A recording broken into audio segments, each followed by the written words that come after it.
एक चुटकुला गाना गाने की कोशिश करती हूँ, आप लोग सुने। बक्सर गवन वाले ले जा यार बाला, बक्सर गवन वाले ले जा यार बाला, जबर बरतिया दोवरवा पे अइले यार बाला, ननदा क बथला कपार यार बाला, ननदा क बथला कपार यार बाला, जबर बरतिया मड़वा में भिड़ले यार बाला,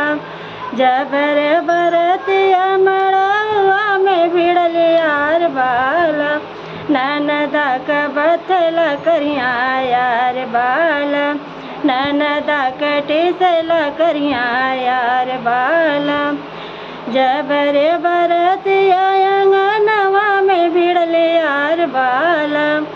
जबर बरतिया पहबर में भिड़ले यार बाला, ननदा के भैल नंदलाल यार बाला,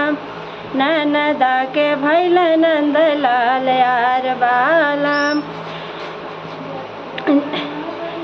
हंसला बजनी हवा चोथल कपार यार बाला, हंसला बजनी हवा चोथल कपार यार बाला, बियहल बजाए की बधावा यार बाला, बियहल बजाए की बधावा यार बाला, बक्सर गवन वाले ले जा यार बाला।